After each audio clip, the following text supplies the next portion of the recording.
Hello everybody and welcome back to the Bourbon Bar. I'm Holden and today I'm going to be bringing you guys a video of whiskeys that you should be looking for this fall/winter season. Now, as many of you guys know, it is allocated season. It's bourbon hunting season. While most people are running out to their deer stands, we're all running out to the liquor stores trying to find all of the bourbons that we need to cross off our list, and there's a lot of them. Honestly, there's so many new allocated bourbons that come out every single year. It's almost hard to keep track, but lucky for you guys, I have a complete guide as what you should be looking for, or should I say what I'll be looking for this fall, and I'm just going to let you guys know what I think about each release and whether I'm going to be wanting to buy them or pass on them, and give you guys my honest opinion on what I think you should do. That being said, before we get started on this video, make sure you guys hit the like button and subscribe to the channel if you're not subscribed, because I'm on the road to 1,000 subscribers and only you guys can help me do that, so please hit the subscribe button. That being said, let's jump right into the video. Alright everybody, number one on this list is Bardstown Discovery Series 9. Now,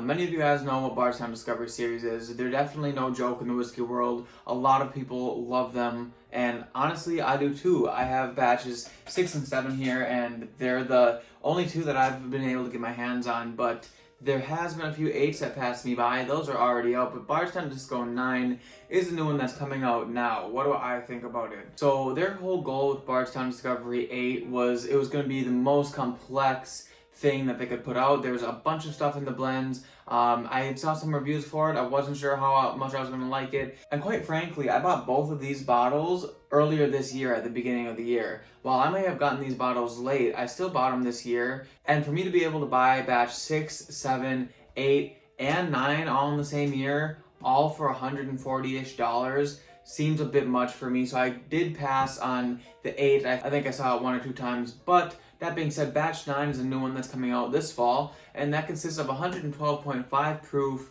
whiskey blended together, and it's a blend of 17-year-old Kentucky bourbon, a Tennessee whiskey, and a Canadian whiskey, and they basically are saying this is going to be one of the most unique tasting releases yet, and they do have an emphasis on Georgia craft barrels.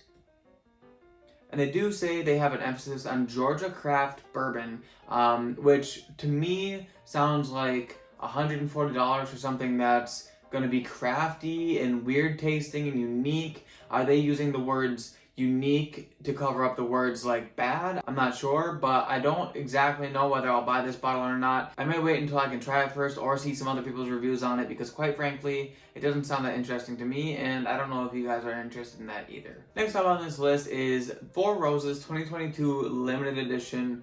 There's not a whole lot to say about this bottle besides the fact that I know it's about 108 proof. It's their limited edition, and from what I've seen, Four Roses tends to have very good limited editions. I have seen it consistently on other really large YouTube channels that their Four Roses LEs of every year are in the top blinds, and a lot of times they couldn't get close to getting top 3, if not winning their whiskey of the year. So it's definitely for me to say that that's one that I'll be searching for. Whether I'll get my hands on it, it's uncertain, because that's just as rare as some of those really big bottles out there that a lot of people can't find, me included. So will I see Four Roses 2022 LE? I don't know. If I do, I'll definitely buy a bottle, and I definitely think you guys should too, because from what I understand, they haven't put out a bad batch yet, and I don't think they're going to start this year. Next up on this list is a very, very controversial and sought after and just hot topic in the whiskey community, and that is a Midwinter Night's Dram. This is the Encore Act 10. This is the 10th anniversary edition. Now, what's weird and controversial about this one is, one, some people are saying this could be the last entry in the Midwinter Night's Dram. Do I think that's true? No, I think they're making this good of whiskey, this sought after of whiskey, and they're, getting all the money that they would ever want for it. I highly doubt that they're going to cancel something like that. But the second thing that's super controversial about this whiskey, and this is a rye whiskey for those of you who aren't aware, is a rye whiskey finished in white port barrels. Now, for those of you who don't know, a Midwinter Night's Dram is usually rye whiskey finished in port wine barrels, and that's where it gets all of its fantastic flavors, the port wine barrels, that nice, rich, red, high-proof wines. But being in white port barrels, it's going to be a very odd flavor compared to past releases that most people are going to be familiar with and wanting when they're talking about a Midwinter Night's Dram. However, do I think that this bottle will be worth it? I can't imagine that they would put out something bad. Let's just say that. I think that if they've been putting out consistently great whiskey for the last 9 releases, I don't think they're going to start putting bad whiskey out on their 10th anniversary release. So if I see Midwinter Night's Dram, you guys can bet that I'll be buying it, and I'll put a review on it and let you guys know if that's one you should pick up. But I really think that if you get the chance to buy it, I wouldn't skip it. Now, the next release that we're going to be talking about is a pretty simple one. It is Knob Creek 18-year bourbon. Many of you guys know that Knob Creek tends to put out their age-dated bourbons. They're always 100 proof. They're always age-stated in a fancy bottle, and this new 18-year release is basically that. I mean, I have the Knob Creek 12. I've had the opportunity to buy a Knob Creek 15, which I did pass on previously. However, do I think that I'll be buying the Knob Creek 18-year? It's definitely possible, depending on the funds at the time. The only reason I passed on Knob Creek 15 last year was because I had just gotten done spending about $180 on other whiskeys, and then I saw it later that day, and if I had to choose, would I have put one of the other ones back and bought the Knob Creek 15? Maybe, but all in all, I like the whiskeys that I ended up buying. I don't feel too bad that I missed on the Knob Creek 15, and I think I'll probably get a Knob Creek 18 this year, possibly. So, yeah, if you guys see that, I can imagine it'll be decent whiskey. It's a little sad that it's only 100 proof, but I think the 18 years really makes up for it, and not everything has to be cask strength. So, Knob Creek 18, make sure you guys are on the lookout for that. And moving on. Next up on the list is Maker's Mark BRT-01 and BRT-02. However, the 02, I'm not entirely sure when they're supposed to come out with that, but I know that I've seen the BRT-01 released on Facebook. I'm in some Facebook groups. I've seen some people getting it. I wasn't sure when they were going to be releasing this. I actually had this on my list earlier this year, to whiskeys to search for in the summer. And it ended up not even coming out in time to make that list. So we're going to go over it one more time. This is 110.6 proof bourbon. It's Maker's Mark standard bourbon finished with French oak staves. It's their barrel stave finished series, so obviously they're going to be doing a little bit of experimenting and a little bit of new things with it. And the BRT-01 is emphasizing on top of the rickhouse barrels in the beginning of the rotation. So basically all the barrels that are going to get the highest temperature fluctuations and have the most oak influence and caramelization of the barrels and all the fluctuations in temperature. So that's what they're saying is BRT-01. So whether we'll see that, I'll definitely buy it because I was in love with FAE-02 last year, and honestly I think BRT-1 could be just as good. So I'll be on the lookout for that. Make sure you guys are too. And like I said, BRT-02 could come just right after, and I wouldn't be surprised if we didn't see it till next year. So that one's up in the air, but BRT-01, keep an eye out for. So the next bottle on the list is actually 2 bottles, and it's 2 bottles from the same company. And as you guys can see here, I have my Redwood Empire Grizzly Beast on the table, and that is because Redwood Empire released their Grizzly Beast and Rocket Top Rye Bottled and Bond second batch. So these are a batch product that they come out with every single year, I believe, and they're pretty limited edition bottles, and the artwork on them is awesome. But I picked this one up last year, and it's a 4-grain bourbon, and it's great whiskey. That being said, I did see that Fred Minnick had gotten a sample of both the Rocket Top Rye and the Grizzly Beast this year, and he had nothing but phenomenal things to say about Grizzly Beast, even saying Grizzly Beast was some of the best bourbon he's had this year. That being said, I'm excited to try maybe the new Grizzly Beast and Rocket Top Rye. Last year I wasn't able to get a bottle of Rocket Top Rye, and I've kind of regretted it since. They're kind of the perfect pair together. I love Redwood Empire and the stuff they do, so that's stuff I'm looking forward to, and I think that if you guys get a chance, I would definitely buy it. Not many on this list I will tell you guys not to buy, but there's a lot that I think you guys should definitely search for if you have the opportunity. Alright everybody, well, many of you guys know that I sip whiskey in the evenings and talk to you guys all night. During the day, I do have a job that helps me fund this whole thing. And while I'm at that job, I have a level of professionalism and sophistication that I really like to portray in my personal work ethic. Now, one thing that really helps me do that is dressing appropriately. At my work, we have a dress code, just like many works out there, and one thing that I like to include in my dress code is a watch from Riff Mafia. Now, I know you guys are probably knew where I was going with this, but honestly, I have to say, Riff Mafia has an amazing selection of watches. They have sent me many watches in the past, and I continue to love every single one of them. And honestly, I think that the fact that I can go to work every single day with a different outfit and wear a different watch and just show that my bosses that I care about my appearance and what I look like, it just makes me look more sophisticated, more professional, and it makes me look like I have more put together and thoughts about what I'm wearing to work each day. That being said, I'm wearing a watch that goes perfectly with this outfit. This is one of my favorite watches that they have sent me, and it is the Laker & Sons Yacht Timer. Now, it's just a nice blue watch with a nice athletic band, and it honestly is so comfortable to wear at the office no matter what I'm doing. I look great and I feel great. Now, if you guys don't know what Riff Mafia is, you think you should jump on the wagon, because Riff Mafia is a great company that sends you watches in the mail every single month. It's a subscription company that costs $40 a month, where they send you watches valued at $100 or more. Now, if you guys aren't into watches, but you know someone who is, they also offer 3 or 6 month subscription packages that you can buy for someone as a gift, so that for the next 3 or 6 months, they'll get a watch sent to their door every single month. Now, this is a great opportunity for you guys to just get new watches, step up your game, step outside your comfort zone, and get watches that you never thought you would normally get.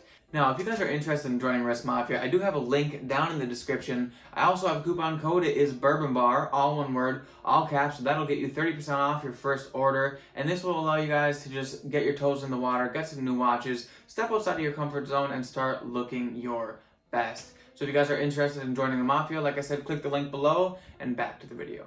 Alright everybody, as you guys know, I am a huge fan of Booker's, and the next bottle on my list, or should I say next bottles on my list, are the 2 new Bookers that should be released before the end of the year. That's Batch 03, the Kentucky Tea Batch, or Batch 04, Pinkles Batch. Now, these 2 batches don't have a whole lot about them released. However, I did just see someone post about them getting the Kentucky Tea Batch 03 somewhere in the United States, so I do know it's out there and it's just getting released. I am looking forward to hopefully getting my hands on one of those. As you guys know, I really love the No Strangers Batch and I love the Lumberyard Batch. They're both fantastic whiskeys, and I know I'm not the only person to think so I will be looking for these. However, I don't think that you should be spending at that $100 range. I think that's just a bit too much for Booker's. I think if you guys can get it for the $80, that's MSRP, I think it's a great deal. I really do. I think it's just as good as ECBP, and that's right at the $80 price range nowadays too. So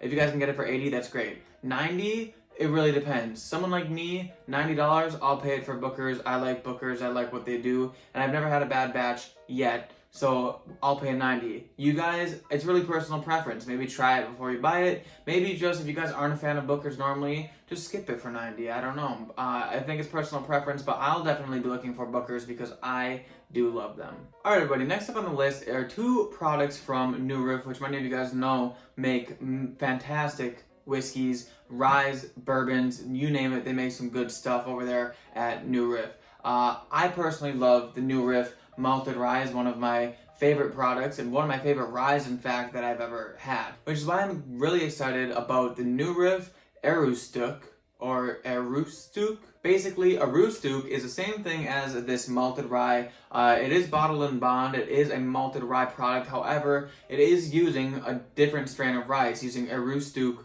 rye. It's a type of rye.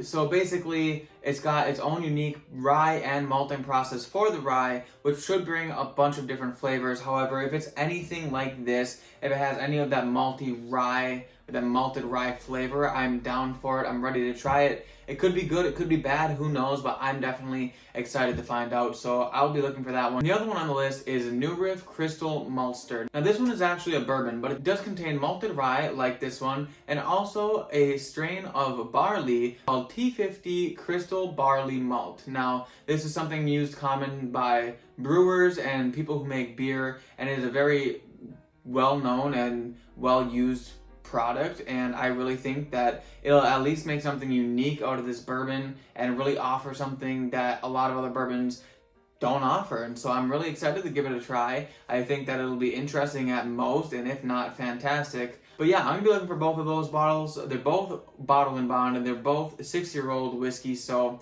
it's going to be good stuff coming from New Riff. I can always count on them.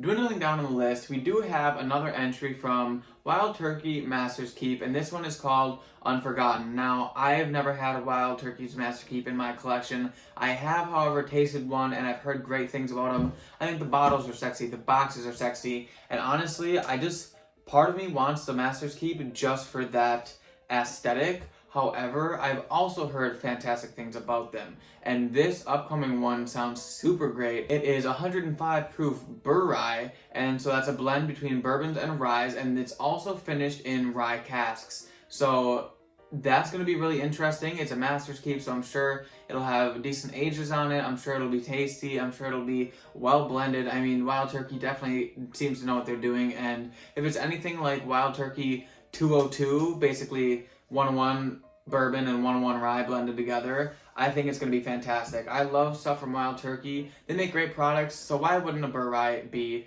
just as good? I'm going to be on the lookout for that one. I think you guys are going to be on the lookout for that one. I think the whole world will be on the lookout for that one. But if I can get it, I'll get it, and I'll let you guys know exactly how it is when that time comes. Alright everybody, last but not least, this is something that is kind of an extra entry because everyone knows exactly what it is.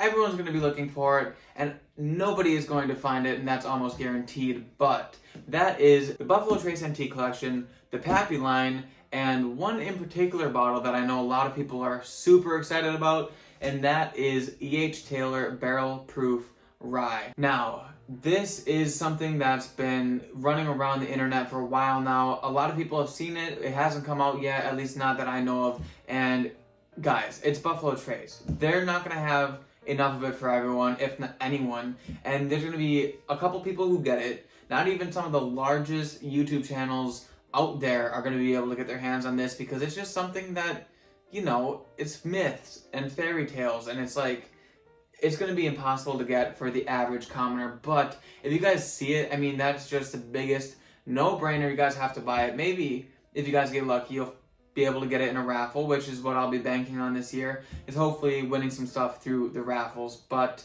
that being said, that's the last on the list. I hope you guys enjoyed it. I hope this helps you to find all the whiskeys that you need. Please leave a comment in the comment section if I missed any of them, or if there's something that you are specifically hunting for that I didn't have on this list. That being said, it's the end of the video. I hope you guys enjoyed it. If you did, like I said, please hit the like button. Subscribe to the channel if you're not subscribed. 1,000 subscribers by the end of the year. That's my goal. Please help me hit it, and I'll see you all in the next glass.